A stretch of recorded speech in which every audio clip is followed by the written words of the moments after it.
Welcome, dear listener, to a quiet moment as the day gently fades into the soft embrace of night.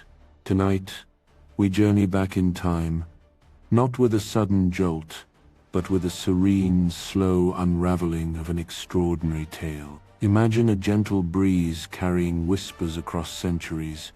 Imagine a quiet cottage nestled in the English countryside, where the ordinary gave way to the truly wondrous.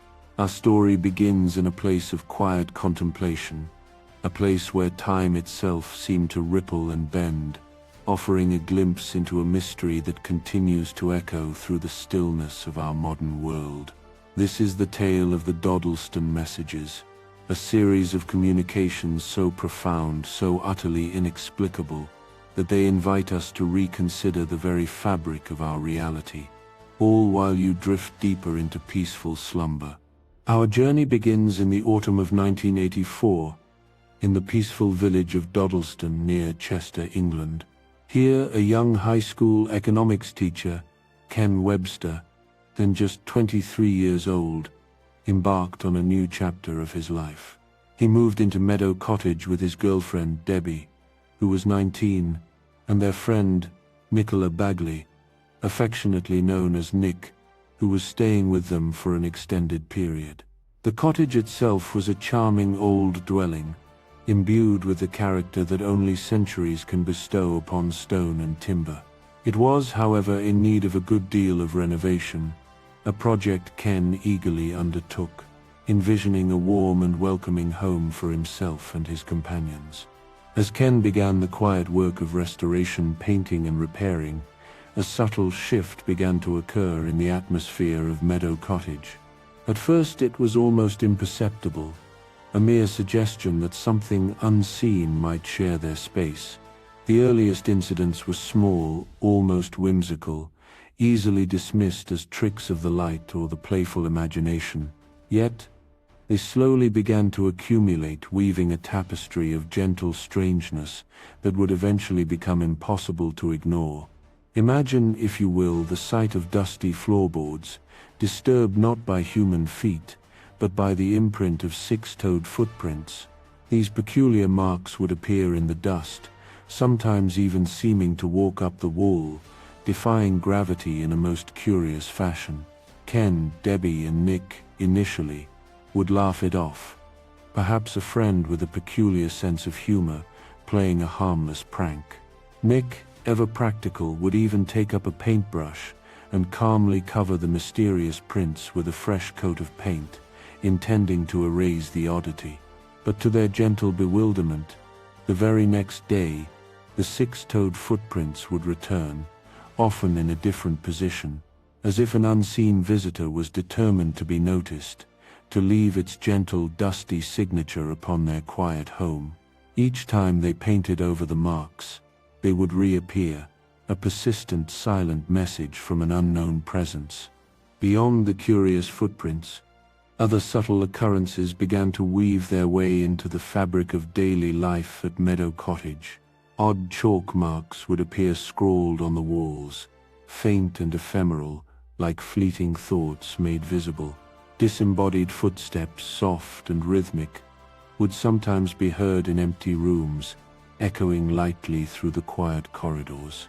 Cold gusts of wind, without any discernible source, would mysteriously sweep through the house, even carrying light objects like newspapers gently into the air, causing them to dance and flutter for a moment before settling back down.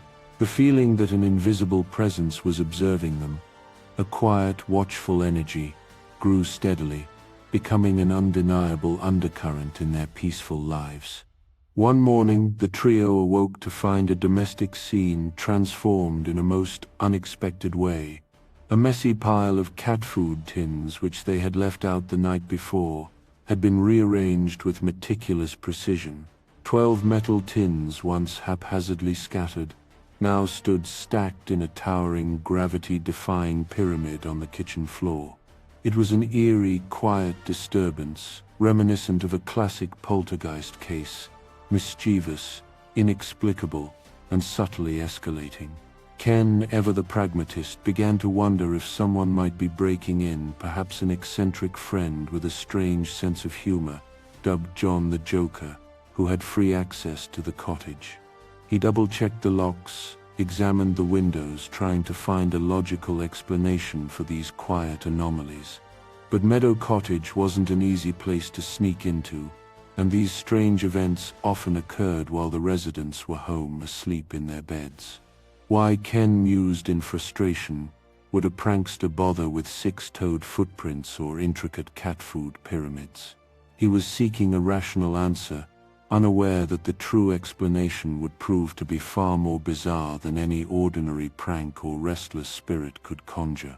As December of 1984 settled over Dodleston, bringing with it the quiet anticipation of winter, a new element entered Meadow Cottage. As a favor to Nick, who harbored aspirations of becoming a writer and joining Actors Equity, Ken borrowed a computer from the school where he taught. It was a BBC Micro Model B, a familiar sight in British schools of the 1980s, a beige, boxy machine, sturdy and reliable. Ken brought this piece of nascent technology home so Nick could use a simple word processor, known as Edward, to type up her comedy sketches and scripts. They set the computer up on the kitchen table, a humble stage for the extraordinary events soon to unfold. At this time, it's important to remember, there was no internet, no modem attached. This was a standalone machine, connected only to its floppy disk drive, a quiet, self-contained world of processing power. Ken, as was common with these early computers, often left it switched on, its gentle hum a constant, reassuring presence in the cottage. One particular evening, Ken returned from work to an inexplicable sight.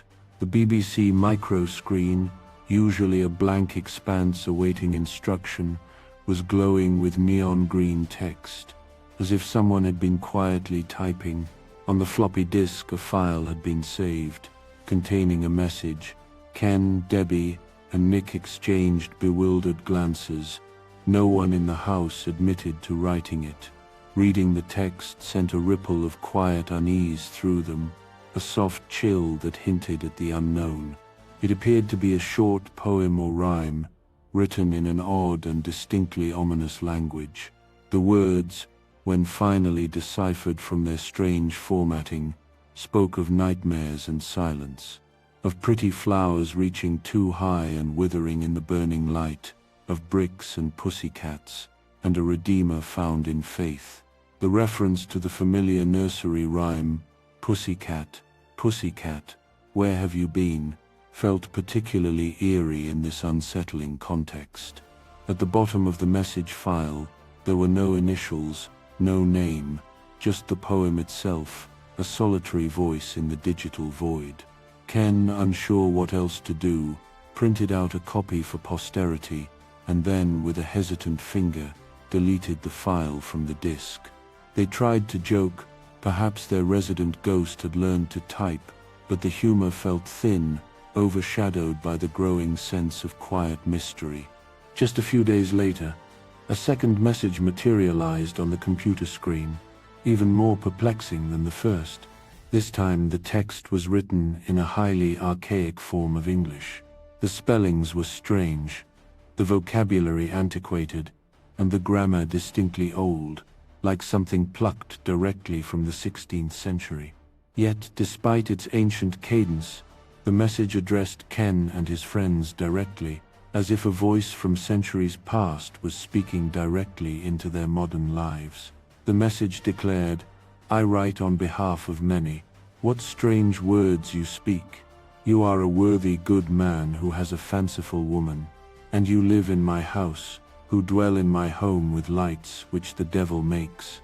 It was a great crime to have stolen, bribed my house." It was signed simply with the initials LW. Ken and Debbie were stunned into a quiet disbelief. Lights which the devil makes seemed to be an ancient's description of electric light bulbs, and the accusation of stealing his house was utterly baffling. The writer LW seemed to claim ownership of Meadow Cottage, as if he were its original inhabitant. speaking to them from another time. Could this be the same entity that had left the mysterious footprints and stacked the cat food tins? And most impossibly, how on earth was he using their 1980s computer to communicate? At first, Ken couldn't shake the persistent idea that this must be an elaborate hoax.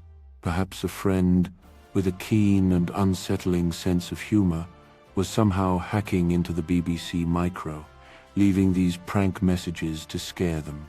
But it was the 1980s, a time when personal computers were rare, and few people possessed the knowledge to operate them, let alone tamper with them remotely.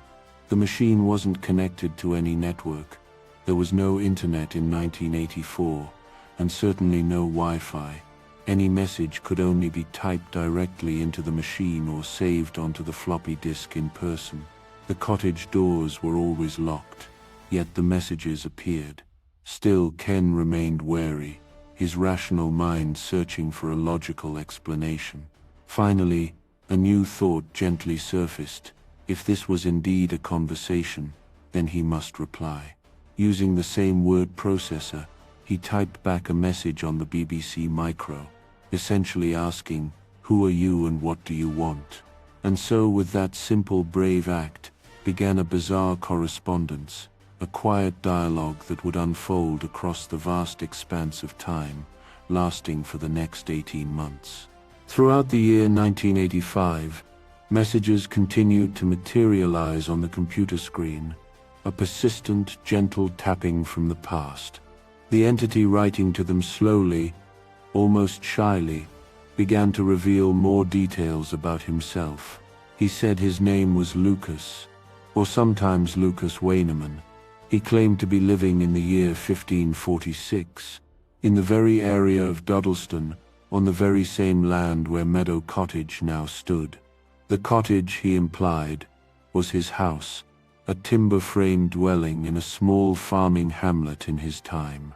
Lucas wrote in old-fashioned, often misspelled English, a charming, archaic dialect that Ken and his friends had to painstakingly decipher. Ken, a teacher by profession, took diligent notes, creating his own personal lexicon and translations of Lucas's antiquated words, a fascinating linguistic puzzle unfolding before them. As a strange, quiet trust began to build between the two parties, a most unusual friendship of sorts developed across the centuries. Lucas became increasingly curious about the light box that had so mysteriously appeared in his home. It became clear that the computer terminal was somehow visible in 1546, allowing him to type into it, a bridge spanning 400 years. Initially, Lucas had suspected Ken and Debbie might be demons or witches, with their glowing box and their inexplicable lights which the devil makes, a testament to the vast cultural chasm between their times. Over dozens of messages, Lucas began to paint a picture of his life, a quiet existence shaped by the rhythm of the land and the prevailing forces of his era. He shared that he was an educated man, having studied at Brasenoses College, Oxford, a detail that resonated with historical authenticity. He kept livestock on his land, lived during the reign of King Henry VIII, and even mentioned Henry's last wife, Catherine Parr, a gentle historical marker that grounded his claims in a verifiable past. He also shared a personal tragedy, the heartbreaking loss of his wife and son to the plague in 1517, a somber echo from a distant era. The 1985 correspondence, Ken, Debbie, and their growing circle of friends were amazed, and understandably still a bit skeptical. Could they truly be chatting with a Tudor-era farmer through a glowing screen? Ken, with his teacher's instinct for verification, began to gently press Lucas with questions to test his authenticity. He inquired about specific historical details. "Who is the king?" he would type. "What year is it exactly?" Lucas would consistently insist it was 1546. At one point, Lucas mentioned that he had attended Jesus College at Oxford, a detail that immediately raised Ken's suspicions. Ken knew that Jesus College had not existed in 1546. It was founded much later in 1571. Was this a clear mistake by Lucas, or perhaps a clumsy error by a modern hoaxer trying to trip them up? When Ken later pressed Lucas about this specific anachronism, Lucas, with a surprising twist, admitted he had deliberately lied as a test. He wanted to see if Ken was truly from the future and would possess the knowledge to catch the historical discrepancy. This clever trap, rather than diminishing Lucas's credibility, actually made him seem more convincing, not less. He too was seeking to verify the authenticity of his extraordinary correspondence, just as they were verifying him. Such exchanges made it harder and harder for Ken to believe that some prankster friend could be improvising all of this, maintaining such a consistent and intricate deception. The linguistic consistency of Lucas's messages further deepened the mystery and lent considerable credence to his claims. Ken's colleague, Peter Trinder, undertook a careful analysis of Lucas's vocabulary, armed with an Oxford English dictionary. Trinder found that many of Lucas's words and phrases were indeed largely accurate to the 16th century Cheshire dialect, the language spoken in that region during the 1540s. While a few grammatical quirks remained, the overall authenticity of the language deeply impressed the small group and gently nudged them towards believing the unbelievable. Meanwhile, the bizarre physical phenomena in Meadow Cottage, the very first stirrings of the mystery, continued at a low, persistent level. Sometimes, chalk writings or brief notes would appear, scrawled on paper left in the kitchen or on the slate floor, or even directly on the wall. These seemed to correspond in their own cryptic way to Lucas's communications, as if Lucas, or perhaps something else entirely, could write messages directly into the house itself, not just on the computer screen. Ken would return home to find short, enigmatic lines scratched into a notepad or faint chalk markings. It was as if there were multiple channels open, the glowing computer screen and occasionally the direct, tangible presence of physical writing. Ken later recounted that these tangible notes felt the most real to him, a grounding, physical proof that this wasn't just some electronic trickery, some trick of light and code. By now, Ken was documenting everything, keeping careful printouts of the messages and a meticulous journal of the unfolding events, a quiet testament to an extraordinary experience. As 1985 wore on, the strange relationship with Lucas deepened, evolving into a connection that transcended the bounds of time. But then, quite suddenly, the tone of the messages shifted. In one message, Lucas sounded distressed, his words carrying a heavy sense of foreboding, stating that he wouldn't be able to write much longer. Then a new handwriting, a new voice appeared on the screen, revealing itself to be a friend of Lucas from 1546. This friend, his words laced with urgency, explained that Lucas had been arrested. The local authorities, specifically the Sheriff of Chester, Sir Thomas Falshurst, had accused Lucas of witchcraft or sorcery. From the 16th century perspective, Lucas's communication with strange visitors, like Ken and Debbie, via a mysterious magic box, had drawn dangerous and unwelcome attention. The friend didn't give his own name, but through him, Ken learned a crucial detail. Lucas Wayneman was actually a pseudonym. Lucas had apparently feared using his real name, a premonition that now seemed eerily justified. For a while, communication with Lucas in 1546 was cut off, a chilling silence that left Ken and his friends in 1985 in a state of quiet despair, as Lucas was held in the sheriff's custody. Ken Webster and his friends were now extremely invested in the fate of their time-crossing friend. They knew that in the 1500s, being accused of consorting with devils or practicing witchcraft, which was likely how Lucas's device was viewed, could lead to a swift and brutal execution. Ken racked his brain, his thoughts racing in the quiet stillness of the cottage, Was there any way to help someone who lived 439 years ago? In an inspired, desperate move, Ken delved into historical records, searching for anything that might offer a glimmer of hope.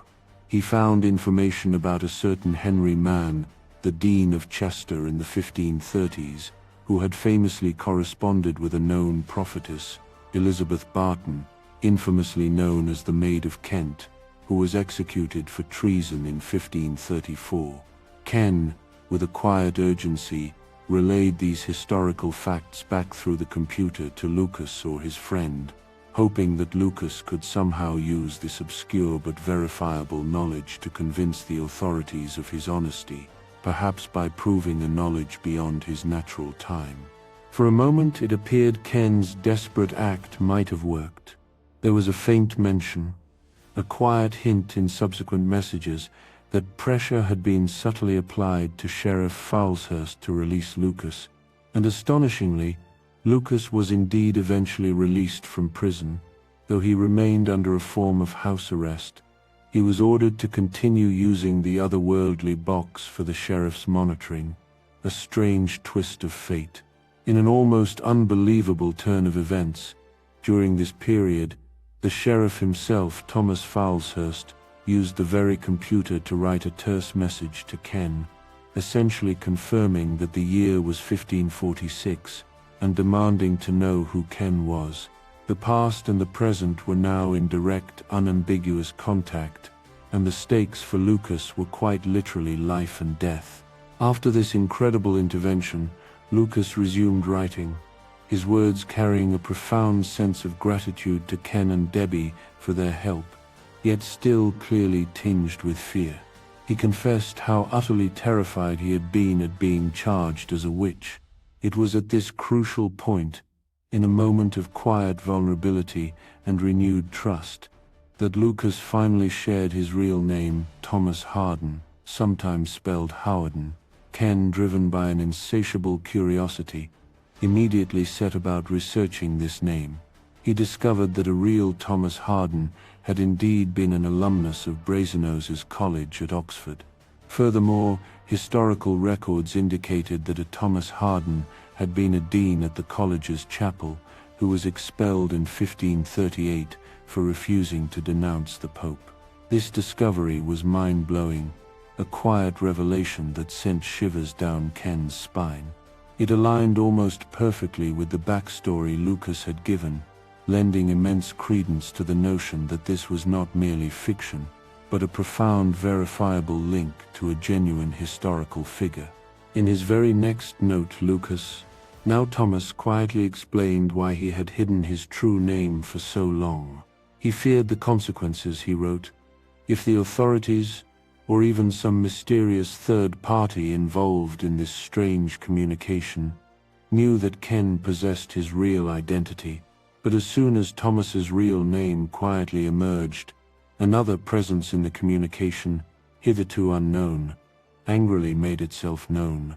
In early 1986, a new kind of message, distinctly different from Lucas's archaic script, began to appear on the BBC Micro. The sender of these messages did not claim to be from 1546, nor from 1985. Instead, the messages spoke of a far distant future. This new presence assigned itself a numerical designation, 2109.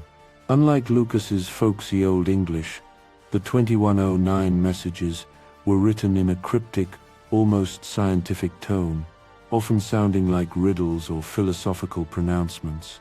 The entity 2109 referred to itself in plural terms as we, or sometimes oddly, in the third person. One of the very first messages from 2109 addressed Ken, Debbie, and Thomas with an almost parental, yet slightly condescending tone. Try to understand that you three have a purpose that shall in your lifetime change the face of history, it stated. We, 2109, must not affect your thoughts directly, but give you some sort of guidance that will allow room for your own destiny. All we can say is that we are all part of the same God, whatever he is. 2109 implied that Ken from the 1980s, Thomas from the 1540s, and perhaps even Debbie or Nick were all part of some grand unfolding experiment or predetermined plan. It referred to itself as an observer or facilitator, watching and guiding from the vantage point of the year 2109. Naturally, this revelation blew the entire situation even further open, transforming a two-way dialogue into a complex, three-way conversation across immense spans of time.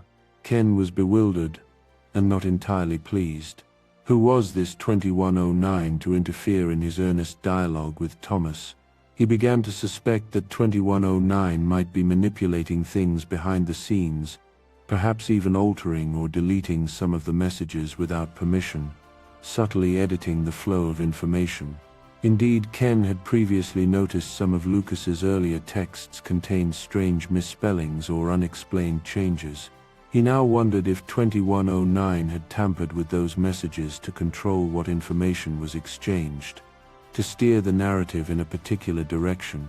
The presence of 2109 was both astonishing in its scope, and at times irritating in its arrogance. Their tone could be impatient, often refusing to fully answer many of Ken's urgent questions about the future.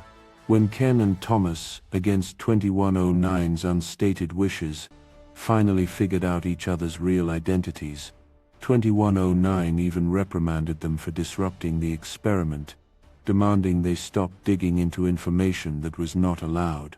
It was as if 2109 wanted the communication to happen, but only on its own carefully controlled terms, a delicate dance of information and secrecy. A crucial piece of the puzzle quietly fell into place during this period of three-way interaction. Thomas, at one point, wrote in confusion to Ken, saying, "I thought you were also from the year 2109, like your friend who brought the box of lights." This simple, innocent line from Thomas delivered a stunning revelation to Ken. It strongly implied that someone from 2109 had physically visited the year 1546, and had given Thomas the computer, which Thomas sometimes referred to as the Leem's Boy Store box of light. In the first place, Ken was floored. Not only was this future entity providing advanced technology to the past, but apparently, Ken's own involvement in this extraordinary correspondence was intentional, orchestrated by 2109. The mystery deepened, grew more intricate. Was this time link a natural phenomenon, an accidental tear in the fabric of reality, or a meticulously planned experiment by future humans, or something else entirely? 2109 steadfastly refused to clarify, only hinting that revealing too much could jeopardize the outcome of their grand design. Despite 2109's enigmatic meddling, Ken and Thomas continued to exchange whatever information they could, building a bond that defied the constraints of time. In one particularly touching instance, Ken, perhaps hoping to offer a small, tangible glimpse into his world, left out a photograph of his 1980s Jaguar car on the kitchen table. Later, a message from Thomas appeared on the screen, a quiet moment of wonder from the past. Thomas wrote, "I have found your picture of the cart, but it is a crude thing, for without the horse, it won't go far." This gently humorous remark, from a man in 1546 marveling at a horseless carriage, confirmed, beyond any doubt, that Thomas could indeed see some objects or images from Ken's time. It was as if Meadow Cottage itself was a focal point, a unique nexus, where different time periods overlapped, a quiet, almost imperceptible vertical plane connecting the 16th, 20th, and 22nd centuries. Through this delicate, shimmering plane, Thomas could glimpse the future, our present. Ken could communicate with the past, and 2109 observed and oversaw it all from an even higher, more distant vantage point, manipulating the threads of time with an unseen hand. As the spring of 1986 quietly approached, the situation reached its emotional climax. The communications from 1546, became sporadic, tinged with an increasing sense of trouble and distress. Thomas Harden reported that his landlord, the powerful local noble family, the Grosvenors, had ordered him to leave his farmhouse. Perhaps word of the strange happenings at his home had made them uneasy, or perhaps it was simply that Thomas's lease was naturally coming to an end. Either way, Thomas was going to be forced out of his home, the very home that across the centuries corresponded to Ken's quiet cottage. In what appeared to be the final poignant message from the past, Thomas bid a wistful farewell to his dear friends Ken, Debbie, and Nick. He explained that he would comply with the order to leave. He planned to sell some of his farm stock, journey to Bristol to purchase a horse, and then travel on to see if he might be welcome again at Oxford Brasenoses College, perhaps seeking refuge in the scholarly life he had once known. Crucially, Thomas vowed to write a book about these extraordinary events, his side of the incredible story, and promised to hide it somewhere safe, so that one day, perhaps centuries later, it might be found and verified by others. He expressed a deep and moving hope that in the distant future they might somehow meet in person, so that he could read Ken's book and Ken could read his. After that, a profound silence descended. Thomas Harden was never heard from again in the computer messages. The entity 2109 lingered for just a little while longer, delivering a few final, enigmatic statements, as if carefully closing out its grand experiment. Once Thomas had gone from Dodleston in his own time, 2109 also went quiet, its cryptic messages ceasing as abruptly as they had begun. By late 1986, the paranormal events at Meadow Cottage, the six-toed footprints, the strange chalk marks, the cold gusts of wind, all of it ceased entirely. The mysterious link across time, the shimmering vertical plane, shut down as abruptly and inexplicably as it had opened. Ken Webster, left with a treasure trove of printed transcripts, handwritten notes, and a head filled with wonder and unanswerable questions, eventually compiled the entire saga into a manuscript. In 1989, he quietly published a book titled The Vertical Plane, detailing the more than 210 messages and the strange three-way correspondence that he, Debbie, and Nick had experienced. The title, The Vertical Plane, referred to that theoretical, unseen slice through time that had allowed people from 1546, 1985, and 2109 to interact, to touch each other's lives. The story made headlines, a quiet sensation that became one of England's most unusual and enduring unsolved mysteries. For a while, Ken and Debbie, perhaps overwhelmed by the magnitude of their experience, stepped away from the spotlight, quietly attempting to return to a sense of normal life. But the Dodleston messages had left behind an indelible trail of intrigue, a quiet fascination that investigators and curious readers continue to follow decades later, even leading Ken to release an expanded edition of his book in 2022, offering additional reflections and insights into his remarkable journey. Nearly 4 decades have gently passed since the first Dodleston message flickered onto Ken Webster's computer screen, bathing the quiet kitchen in an ethereal green glow. And here we are, still talking about it, still whispering about the ghost in the machine, still pondering the impossibility of it all. The enduring mystery of the Dodleston messages lies in the profound fact that it left us with an incredible story, but no neat, tidy solution. Ken Webster's book, The Vertical Plane, stands as a chronicle of something utterly extraordinary, a testament to the unexpected ways in which reality can sometimes unfold. And the release of a new edition in 2022 only reinforces that interest in this quiet enigma has not waned. Over the years, enthusiasts and curious minds have formed online forums, poring over the transcripts with a quiet, scholarly devotion, hoping to glean some small hint, some overlooked detail that might finally crack the case. Could there be a lost Latin inscription in some ancient Oxford archive, that confirms Thomas Harden's hidden book actually exists, awaiting discovery? Could there be a futuristic theory, or a technology yet undreamed of, that explains how 2109 pulled off their astonishing experiment, bridging centuries with seemingly effortless ease? As of now, no smoking gun has emerged. The promised manuscript of 1546 remains unfound, a ghostly whisper of a book from the past. And 2109, if they are still out there, observing from their distant future, have not sent any more faxes through time. What the Dodleston messages have undeniably given us, however, is a vast and fertile ground for quiet contemplation. It challenges our fundamental notions of linear time, of cause and effect, of how we understand our place in the grand continuum of existence. It provokes us with a profound question: if you could truly talk to someone in the distant past or the far-off future, should you, and what words would you choose to say? Ken Webster and Thomas Harden, two individuals separated by centuries, yet connected by an impossible thread, formed a friendship against all conceivable odds.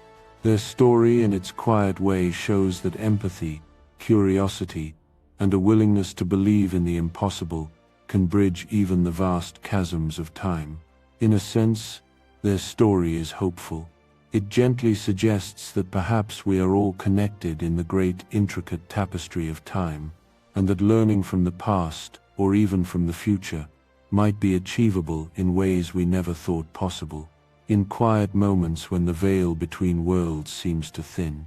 For the villagers of Dodleston today, Meadow Cottage is likely just another pretty house on Kinnerton Road, its ancient walls holding no obvious signs of its brief, extraordinary brush with the inexplicable. One can imagine the current residents, if aware of the quiet legend, might occasionally smile at the whimsical idea of a phantom typist in their kitchen, a ghost in the machine from centuries past. Perhaps at night, as the new owner's computer hums softly, they might even joke, "Any messages from 1546 today?" The quiet normalcy of the cottage now only adds to the mystique of what occurred back in the quiet, curious 80s, a testament to how profoundly a place can hold the echoes of its past. In closing, dear listener, the case of the Dodleston messages remains beautifully unresolved, an open-ended tale that each person must interpret for themselves in the quiet stillness of their own mind. Was it a grand, intricate hoax, meticulously crafted? Was it a genuine haunting with an unexpected technological twist? Was it a carefully orchestrated time warp experiment conducted by unseen forces from the future? Or was it something else entirely, something beyond our current comprehension, a shimmering possibility at the very edge of reality? We may never truly know for sure, but it leaves us with a final lingering question, one I will softly pose to you as you drift further into the realm of sleep. If one day you found a message on your device, perhaps a simple text or an email, from someone who claimed to live 400 years ago, or even 400 years in the future, would you reply? And if you did, how might that single quiet act, that small bridge across time, change your understanding of reality and of your own place within its vast, unfolding mystery? May these quiet ponderings accompany you into the deepest, most peaceful sleep. Good night.